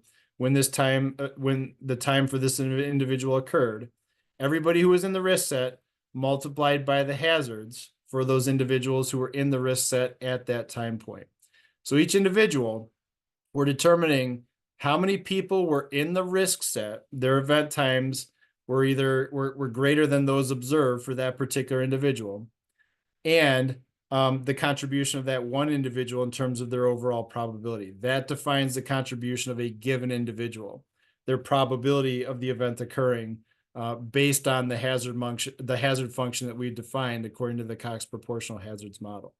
This complex indicator function just says we're defining the risk set of everybody who had an event time greater than or equal to the time that the event was observed for that individual, multiplied by the hazards of those other individuals. That's the denominator. That's like the risk of everybody else who was in the risk set at that time point. And then we have the conditional hazard for the one individual at the time when their event occurred in the numerator. And again, that makes a contribution to the likelihood if that person was not a censored case. So that's the idea of forming a likelihood for the Cox proportional hazards model. We use these conditional probabilities given the risk set at the time when an event occurred for an individual, and we raise that to the power of the final survey weight. Take the product of those probabilities over everybody in the entire data set. That gives us the overall likelihood of the observed data. And then given how we know that the regression parameters enter in via the hazard function, we then find the values of those regression parameters that maximize that likelihood. And those give us the maximum likelihood estimates of the regression parameters in the Cox proportional hazards model. Okay, so it's a little bit more complicated than what we've talked about with the pseudo likelihood functions previously, but it's still the same basic idea. Each individual is making a contribution to the overall likelihood of the observed data based on the model that's been specified. We raise that contribution to the power of their final survey weight. In this case, we also incorporate the censoring indicator, depending on whether or not they were censored at that particular point in time, and we use those to find estimates of the parameters in the model that's been defined here. The reason we can do this and write down these conditional probabilities is that we're dealing with a hazard. We're writing down a specific model for that instantaneous probability of the event of interest occurring. And the baseline hazards cancel each other out in the numerator and the denominator. Okay? Okay, so that gives us a way of using pseudo maximum likelihood to come up with estimates of those regression parameters. Once we come up with estimates of those regression parameters, then we have to think about how to interpret them. And the basic way that weighted estimates of these Cox proportional hazards model regression coefficients are interpreted is as what are called hazard ratios. Okay, so if we were to write down the hazard of the event of interest occurring, that instantaneous probability of the event of interest occurring for an individual whose value on some covariate x sub j goes up by 1 unit, and then write down that same hazard for an individual with x sub j equal to 1 unit less in the denominator. If you look at the ratio of those two hazards, the ratio is simply the exponential of the estimated regression parameter for that predictor, x sub j. Okay, we've seen this now numerous times. We've seen this in the form of odds ratios in logistic regression. We've seen it in the form of rate ratios in Poisson and negative binomial regression. Now we're seeing it in terms of a hazard ratio in the context of Cox proportional hazards models.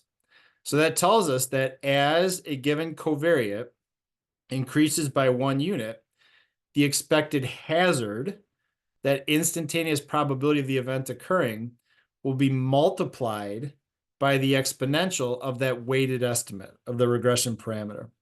And just like we did with odds ratios and rate ratios, if we want a confidence interval for that hazard ratio for that particular predictor, we just exponentiate the confidence limits on the original coefficient scale. So we calculate the lower limit on the coefficient scale, the upper limit on the coefficient scale, and then we exponentiate those limits to get the confidence interval for the hazard ratio. Okay, so really what's on this slide, no different from what we talked about with odds ratios and rate ratios in the context of other generalized linear models. And this gives us a means of talking about what happens as covariates change in value in terms of expected hazards in the Cox proportional hazards model. Okay. So given that it's pretty straightforward to fit these models using pseudo maximum likelihood, there is more software out there than for some other survival analysis methods be able to fit Cox proportional hazards models to complex sample survey data. In Stata, we have the SVY ST-Cox command. Okay, so we're going to talk about how that looks and how that works in combination with the ST-set command in Stata. In R, we have SVY Cox PH. So that's a function within the survey package that can be used to fit Cox proportional hazards models. And in SAS, we have proc survey PH reg, stands for proportional hazards regression. So those are all commonly used software packages to fit these kinds of models. And you can also fit Cox models in SPSS, M+, Westfair, IVEware. It's a very popular approach. Okay, so there are many different tools out there that can fit these models. The key being that we want to be able to fit these models and take these design features into account. And these are all procedures that are capable of doing that in Stata, R, and SAS. And you can see other examples on the ASDA website. So we're going to look at an example here. Okay, so to fit the Cox proportional hazards model in Stata, we would start, and I'm using the NCSR as an example here, the National Comorbidity Survey with the age of onset of a major depressive episode. That's our analysis application. We start by setting our design features like we have throughout the course in terms of the NCSR data set. So we make sure our design features have been specified. Now, what's unique about survival data in Stata and others is that we first of all have to declare that we're working with survival data and declare the pair of variables that I talked about, the failure times and the censoring indicator. We have to declare those to the software. So there's another set command that we have to use, like survey set, to declare that we're actually working with survival time data to fit these kinds of models. And the way that ST-set command works is, first of all, the first variable that we list is the failure time variable. So in the NCSR data set, there's a variable called age onset MDE. That's the failure time for a particular individual, okay? Now, age onset MDE is set to the age that they were at the interview if they were censored, or they had not yet had a major depressive episode occur. So that time variable is equal to the actual failure time for the people who had the event of interest occur, and it's equal to their age at the interview for the people that were censored, who had not yet had that event occur. So that tells the software they made it at least to their age at the interview without having had a major depressive episode, but we don't know when they're going to experience it. It may be after the interview is actually conducted. All we know is that that case is censored. Okay, so we have ST-set, failure time variable. We repeat the final survey weight in square brackets and should be consistent with what's in survey set. Then after a comma, we indicate the censoring indicator. Okay, so our failure variable is MDE equal to 1. So that tells Stata that if MDE equals to 0, that's a censored case for that particular type of failure, all right? So MDE equals 1, as we know from our logistic regression examples, those are the people who experienced a major depressive episode. And that's who we tell Stata, those are the individuals who have failed. Okay, those are the failure times that we expect to see. All right, everybody else is, with a value of 0 is going to be considered censored. So that sets the key survival time variables for this kind of analysis. And then we fit the Cox proportional hazards model using the SVY ST-Cox command. What's unique about SVY ST-Cox? No dependent variables listed. That failure time variable has already been identified as a part of ST-set. So this is the only type of regression command that we're going to talk about where the dependent variable does not come first. The dependent variable has already been declared as a part of ST set. In SVY Cox, the first variable listed is a predictor variable. In this case, their age at interview. All right, which is basically capturing a cohort effect. Excuse me a second. All right, so as predictors, we have their age at the interview, we have their sex, we have their marital status, we have their education category, and we have their race cat. Those are all the covariates that are going to define the proportional hazards in the Cox proportional hazards model. We just don't list the dependent variable first. Okay, so that's something unique to the way that we do this kind of analysis. How do we do this in R? First of all, we can start with that Kaplan-Meier estimation. So here I've showed you an example of how we can estimate the survival function for different categories of race. I'm using the SVY-KM function, and the R analog of ST set is using this capital S serve function that we see here. So that serve function expects to see the first variable being your failure time variable. Here, that's age onset of MDE. And the second variable listed is that indicator of whether or not the event occurred. So that serve with a capital S function is like the analog of ST set. And that says that as part of the Kaplan-Meier analysis, we want to see the estimated survival function given those survival data separately for different strata defined by race category. Now, those aren't sampling strata. Those are just subgroups. Okay, so that's saying for different race cat subgroups, we want to see estimates of that survival function. And then we see our design object. In this case, it's called NCSR SVYC10. That's just the arbitrary name of the survey design object that contain the complex sampling features. So SVY-KM takes as input that essential survival time information specified via the capital S serve function. We can specify different strata for looking at the Kaplan-Meier estimates, and then we declare a complex sample design object. And notice how I'm saving those estimates in a new object called KMSVY, because I want to plot those survival estimates like we did within Stata previously. And I can do that using plot, and then I specify the name of that particular object that I created up here, KMSVY, and then I can specify different design different plot appearance arguments for that, like the x-axis label, the y-axis label, the line types, and so forth, to mimic what I was doing within Stata. The key thing is that I created those Kaplan-Meier estimates to begin with using SVY-KM, and I'm using that object here. Okay, so that gives me the Kaplan-Meier estimates. Hang on, Jupiter has a question. So, right, ST set Jupiter is not going to incorporate the stratum and cluster information. That variance estimation is performed separately. ST set just wants to know what kind of weights there are, so that any analyses of those survival data will incorporate those weights. The stratum and cluster codes in survey set are eventually going to be used by SVY-ST Cox strictly for variance estimation purposes. We can't even, we couldn't even declare those cluster and stratum codes if we wanted to in ST set. All we can do is declare the weights in ST set. Yep. Okay. Let's see. Gladstone had a question too. In SAS.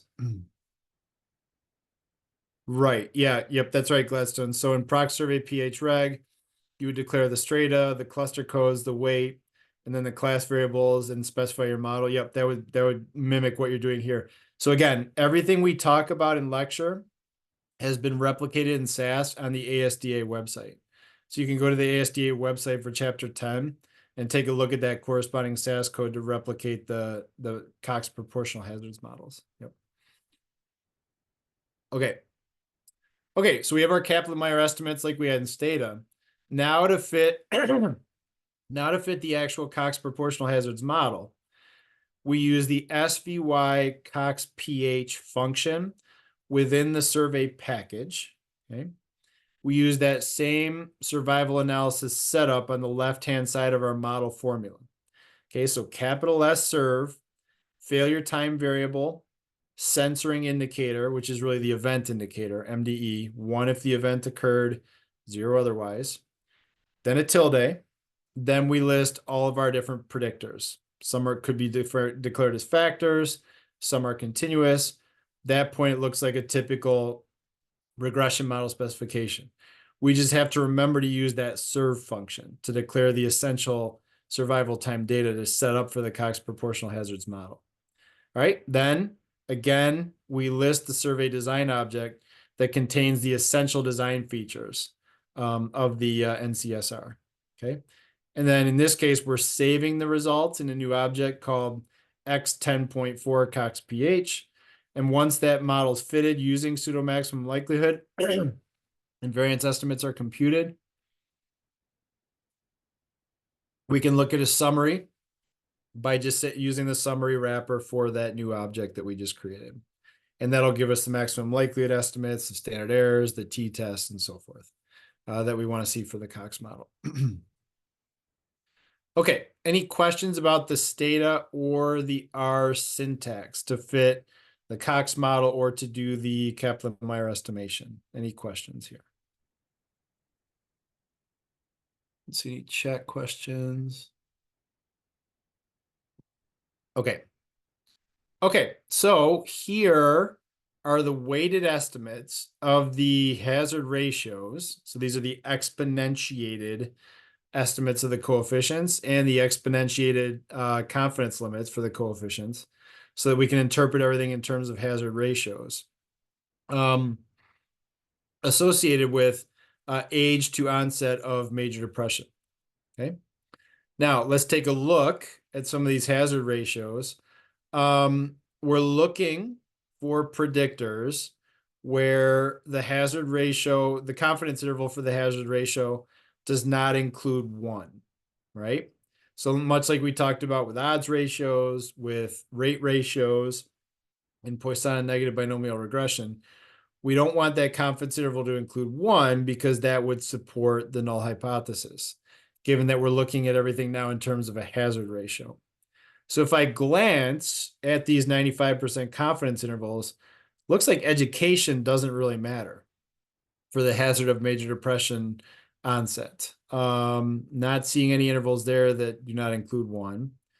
If I look at race ethnicity, here we are. Look at Black, okay? So the estimated hazard ratio for Black relative to Asian other, that's our reference category, is 0.62. And the 95% confidence interval is 0.459, 0.837, okay? That 95% confidence interval does not include 1. So that suggests that being Black relative to being Asian or other significantly reduces the hazard of onset of a major depressive episode at any particular time point. So the Cox proportional hazards model just says that hazard, that baseline hazard function gets multiplied by some quantity given your covariates at any particular time point. And that baseline hazard function defines the arbitrary form of the hazard as a function of time. So at any particular time point, Black respondents relative to Asian other respondents have 38% reduced hazard of onset of a major depressive episode. And that checks out with our Kaplan-Meier estimates. Because remember, that Black group, their estimated survival function, not the hazard, the survival function was consistently highest at every possible age. So they had the highest proportion of individuals were making it to each age without actually having had an onset of a major depressive episode. So the hazard at any given age of having an onset of major depression is significantly reduced for Black individuals compared to Asian and other individuals. So that's interesting as a population level finding here. Let's look at marital status. Those who were previously married relative to those who are currently married, their hazard of onset of a major depressive episode at any given time point is 65% higher than those who are married. Okay, and you can see that that 95% confidence interval also does not include 1.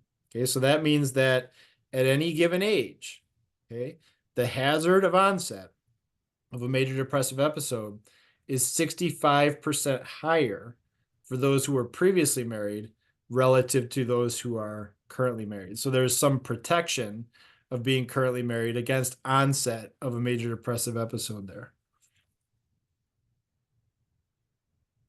So that's interesting as well. We can look at being a male. So relative to being a female, if you're a male at any given time point, your hazard of onset of a major depressive episode is reduced by about 36%. Okay, so that's as adjusting for all these other covariates. If you're a male, your hazard is reduced by about 36% at any given time point of having onset of a major depressive episode. Furthermore, people who are older at the time of the interview, their hazard of onset is also reduced. For each additional year of age, the hazard of onset is reduced by about 5%. And sure enough, that is too different from a hazard ratio of 1, given the 95% confidence interval. So this proportional hazards model is telling us that there are clearly some important predictors of this particular hazard of onset of a major depressive episode. So the model is definitely revealing some interesting findings in that regard. Now, the model does make the assumption that the hazard functions are in fact proportional to each other, hence its name.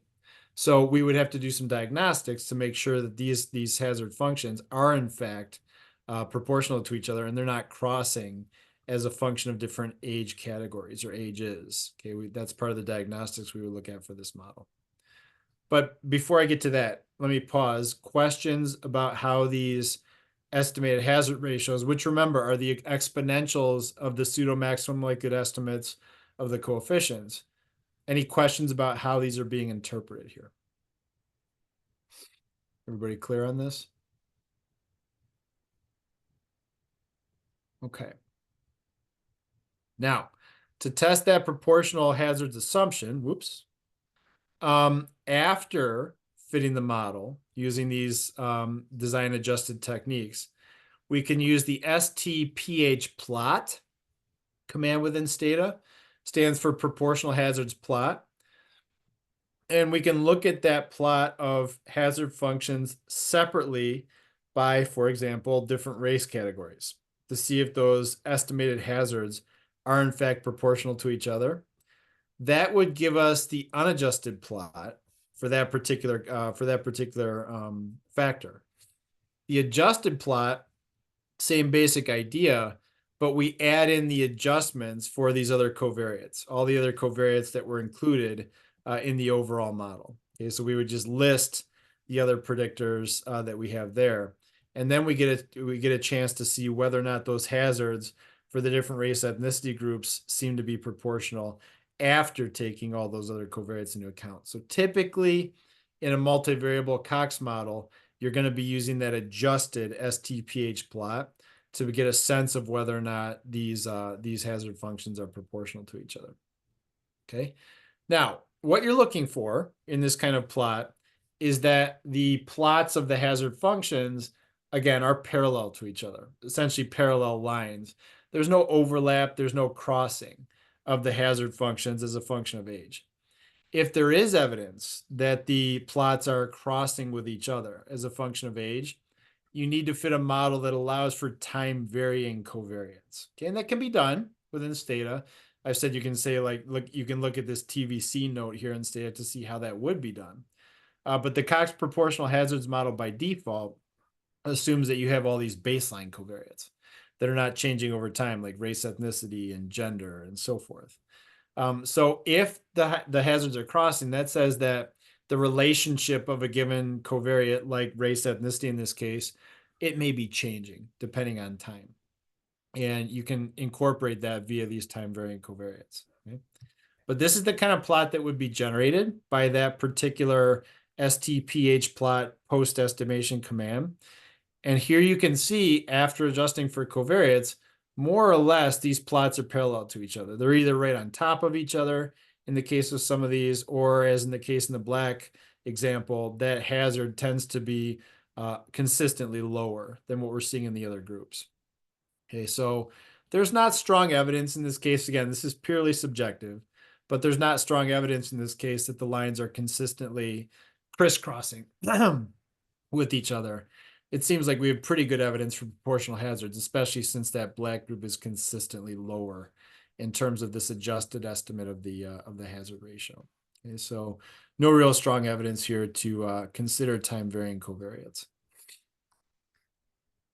Okay, before we get into discrete time models, any questions then about the basic ideas of the Cox proportional hazards model for failure time data? Any questions about what was being done here, or the interpretation, or kind of the investigation of the proportional hazards assumption after the model's been fitted? Any questions about this? Again, there'll be more details in chapter 10 of ASDA if you want to read a little bit more about this.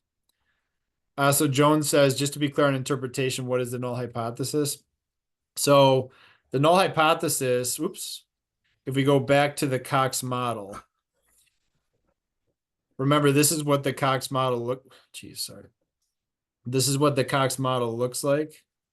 Oh, geez. Here. So the null hypothesis is that a given beta B parameter is equal to 0. Because what that means is that the nature of the hazard is not changed as a covariate increases in value. Okay. So if we turn everything Jones into hazard ratios, if we exponentiate that null hypothesis value of 0, the null hypothesis is that the hazard ratio is equal to 1. So when I was looking at these 95% confidence intervals, that's why I was saying I want to see if the 95% confidence interval includes a value of 1, because that would be a failure to reject my null hypothesis. That says that 1 is entirely a plausible value for these hazard ratios. Okay, that makes sense?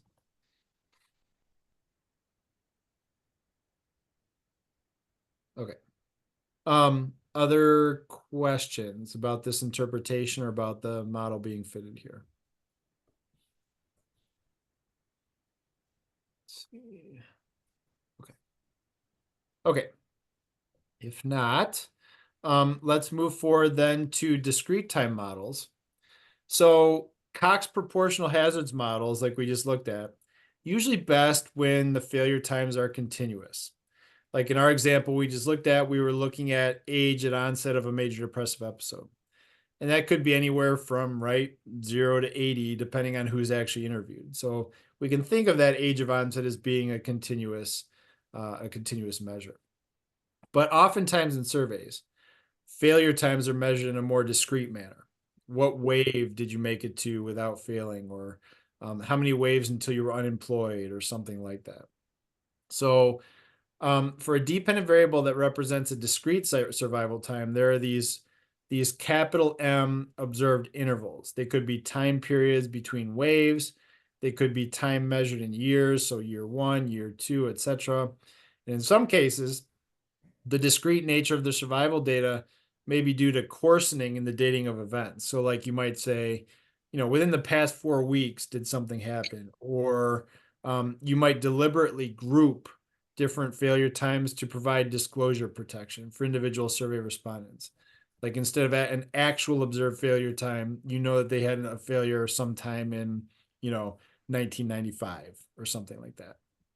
Okay, so there can be deliberate coarsening of the events that leads to discrete time data as well. Many good references out there on what to do with these discrete time logistic models, but this is a very, very popular tool for analyzing discrete time failure data, especially in surveys. The one unique aspect of fitting these models is that you need a very specialized data structure to use logistic regression to fit these different kinds of models, okay? So you need to have your data in a person year data format. And what's nice about these models is that you can easily accommodate time varying covariates in this kind of person year format, but the data have to have a very unique structure to reflect the censoring that's inherent to these kinds of discrete failure times. Once you get the data structure right, we can fit these models using standard techniques for logistic regression. That's the nice thing, and that's what makes these models very popular for survey data. But we got to get the data structure right before we can proceed with fitting these models. Okay. So here's what the data should look like in preparation for fitting these kinds of discrete time hazard models in a way that accounts for the censoring. Okay.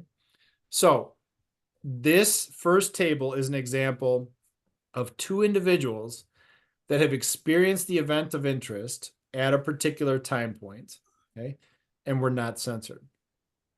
For such individuals, they should have as many rows in this person year data set until they experience the event of interest. Then they don't contribute any other rows to the data structure. So for example, the first individual here, they experienced the event of interest in the second wave when time was equal to 2. Notice there's a dependent variable that's a binary indicator, that Y variable, that changes across the different waves, and it equals 1 if they experience the event of interest in that general window, wave 2, and 0 if they did not. So they did not experience the event in the first wave, but they did experience the event at some point in the second wave. We don't know exactly when. We just know that they experienced it in the second wave. That's the discrete time nature of the data. Okay. Now, in addition to that binary indicator of whether or not they experienced the event at a particular time, we have a time varying covariate, X sub IM, where M is the time indicator here. Notice that that covariate takes on different values at different time points, okay? So this discrete time setup makes it very easy to include predictors that are changing over time, unlike in the case of the Cox model, where those covariates are usually expected to be baseline covariates, and we need special procedures to accommodate time varying covariates. Very easy to incorporate those time varying covariates here. We can also incorporate time invariant covariates like Z sub I. Notice that Z is equal to 1 for every record for that first individual and equal to 0 for every record for that second individual. So that's a time invariant covariate. In addition to those data for the individual, we have all the design features, the complex sample design features, the weight, the stratum codes, the cluster codes.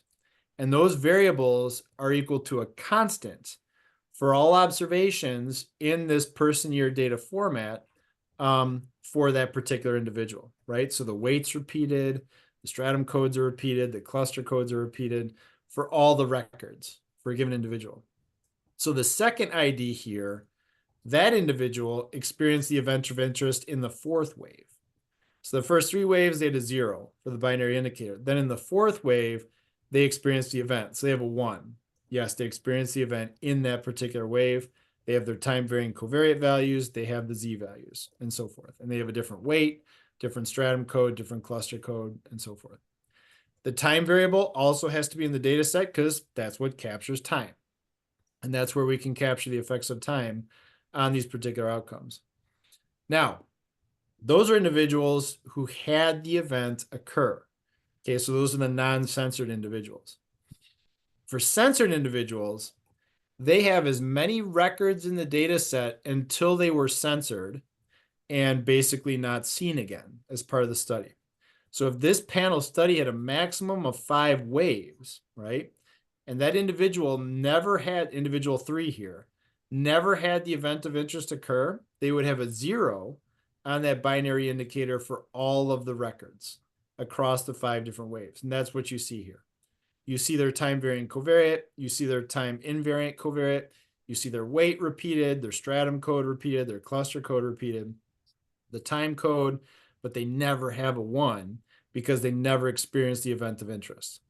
If an individual had been lost at wave 3, they would only contribute 3 records to the data set, 1, 2, and 3, and they would have a 0 in all of them. Okay, that's an individual censored due to non-response or panel attrition or something like that. This individual made it to all 5 waves, but they never had the event of interest occur. That would be the contribution of an individual with censored data to this person year data format. And so the data set that you ultimately work with is going to be much longer than a typical data set because you have all these person year records. But having the data set in this structure is what allows you to use standard logistic regression to fit these models. And Paul Allison, in his book on survival analysis, is a very nice explanation of why that's the case, why we can just use standard logistic regression so long as the data are in this format. Okay. So any questions about this particular data structure that we need to fit these discrete time hazard models? Any questions about the structure here? Everybody clear on the structure? Okay, this is important because the rest of it's pretty easy if we get this right. Right? So the discrete time logistic model for this kind of analysis then is simply a logit that includes time as a categorical predictor. And you can include time varying predictors, time invariant predictors, whatever you want in this particular logit model. You just have to make sure that the logit model includes time as a categorical predictor. This is what the time specific intercept B0 comma M means here. There's a unique intercept for each time point. We capture that just by including time as a predictor. Okay. Other than that, this is nothing more than a logit model. And what we're trying to do is model that instantaneous probability of the event occurring at a particular time point. Here we're calling it H. For the hazard, before we were calling it P when we talked about regular logistic regression. Okay, now we're just modeling the hazard here. So nothing changes because we're just using standard logistic regression. Pseudo maximum likelihood, variance estimation, all that stays the same. Nothing different from what we talked about with standard logistic regression. We just need the different data structure. Okay. Interpretation, same idea. Okay. Here, though, we're talking about a hazard as opposed to the odds. If the probability of an event is pretty small, okay, if we exponentiate the estimated coefficients, we get something approximating the hazard ratio. Okay, remember, we're modeling the hazard over 1 minus the hazard. So it's not exactly a ratio of hazards. If we exponentiate the coefficient, it's still kind of a ratio of odds, if you will. But if the probability of an event is small, we're talking about, roughly speaking, an estimated hazard ratio by exponentiating that coefficient. But to be technically correct, we're looking at the ratio of odds of this event of interest occurring when we exponentiate an estimated coefficient. Okay, following the ideas of logistic regression. Okay, nothing new on this slide. All this is saying is that if you want to fit discrete time logit models, provided that you have the data structure correct, just use the same procedures we've been talking about so far for logistic regression. There's nothing new here. Okay, here is the estimated odds ratios that we would see for putting the age to onset of major depression data into that person year format. Okay, so if we took that 1 record per person data from the NCSR and converted it to this person year format, we talk about how to do that in chapter 10 of ASDA. These are the estimated odds ratios we would see when fitting that particular model. And the interesting thing here is that when you take this discrete time logit modeling approach, you're seeing estimated odds ratios that are very, very similar to what we saw in the Cox proportional hazards model, right? Remember what we saw? It's okay, education didn't matter. We had about a 36% decrease in the hazard for Blacks relative to Asian others. We saw that being previously married increased the hazard by about 65%. A lot of these are very similar.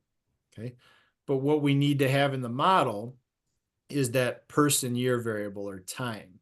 We need to have a categorical version of time itself to make sure that we're capturing change over time in that overall hazard, capturing that baseline hazard function in order to mimic those kinds of results.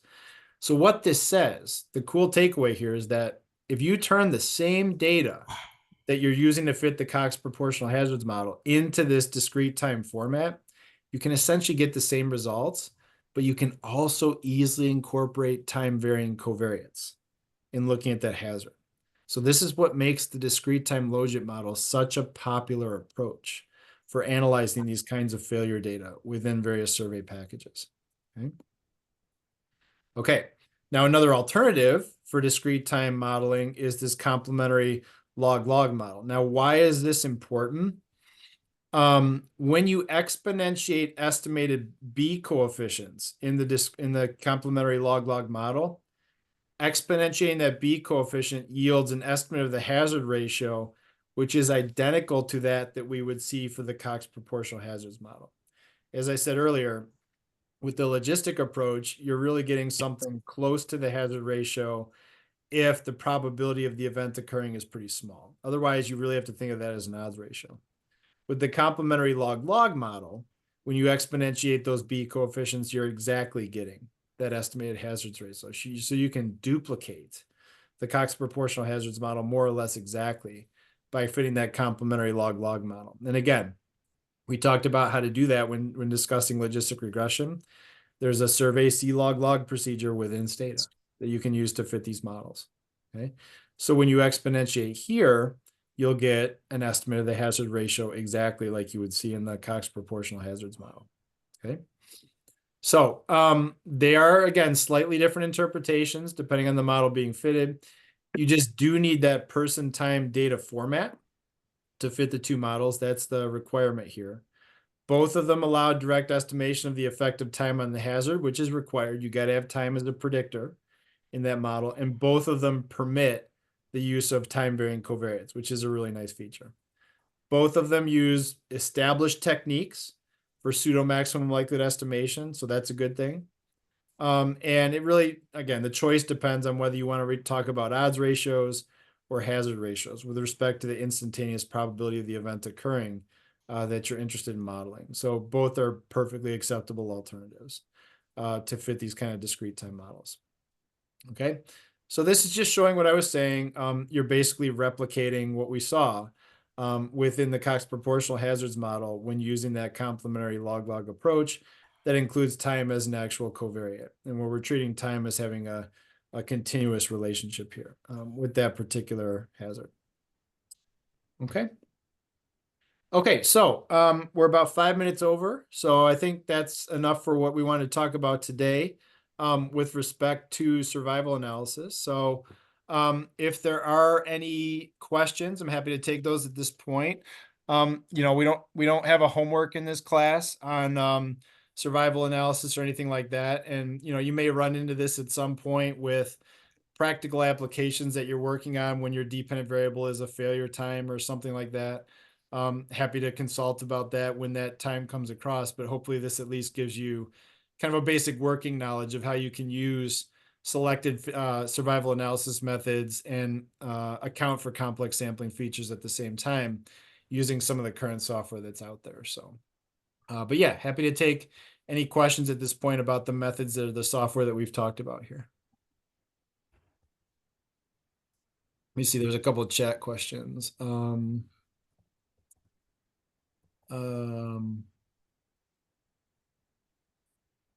Oh, thanks, Gladstone. I appreciate that. I like doing stuff in person, so I don't know. I'll see how I'm feeling on Wednesday, but the reason I'm just so happy that everybody's here in person for the first time in like 7 years this year. So you know, I'm gonna strive to try to be in person, just so I like seeing people in person, but no, I appreciate that. We'll see how it goes on Wednesday. Like I said, this kind of gives me flashbacks to pandemic style teaching, and that, you know, was various levels of not too much fun. So but no, I'm glad that it was well received, so that's good. Let's see. So Newman says, if we're studying the effect of a new drug on survival time, we have data from multiple hospitals, the hazard of death might differ between hospitals. How do we handle it? It's a good question, Newman. So if you can think of those hospitals as being randomly selected, you could fit what's called a frailty model. And I'll type that in the chat here. Frailty model.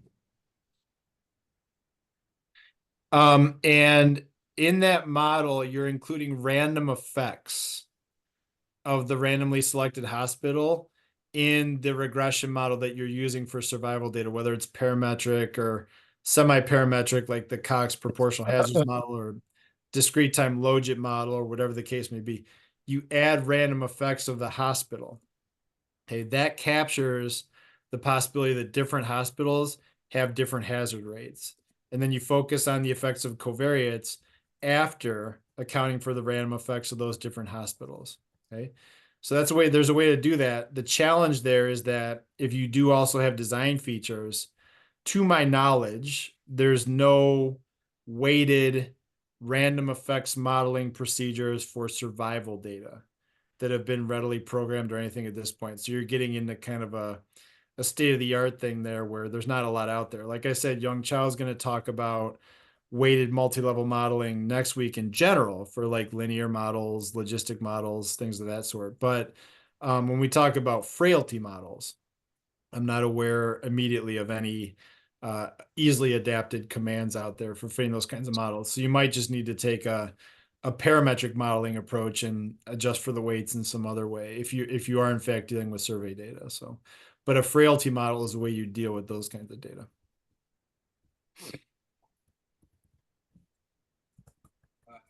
Gary, yes, thank you very much. Appreciate that. Like I said, I hope I'll be back in action on Wednesday, but I'll just be moving a little bit slower. But yeah, hopefully I'll be back in there. But I'll keep everybody posted via an announcement. So okay, and again, I'll look forward to seeing your projects. I will get you feedback on those as soon as I can, but very much look forward to reading those. Let's see. Newman says, can the Kaplan-Meier method and Cox model be used in a clinical trial? Certainly. Yes, they're used all the time. So the Cox model, Kaplan-Meier to compare survival. Yep, if you have a randomized controlled trial or something like that, Newman, certainly you can use those techniques. You just, again, you have to think about where the data come from, if you need to account for complex sampling features, things of that sort. But yeah, certainly if you have volunteers or anything like that, as long as they were randomized, you can certainly do that. Yep. Okay.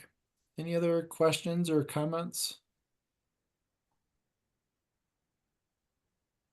Okay, sounds good. All right, well, I hope everybody has a good rest of the day then. And like I said, I will look forward to seeing your papers and I'll try to get to those as soon as I can over the course of the week. Okay. Thank Okay. you. Thanks, everybody. Yep. Have a good rest of the day. Thank you. Okay. Hope to see you on Wednesday. Yep.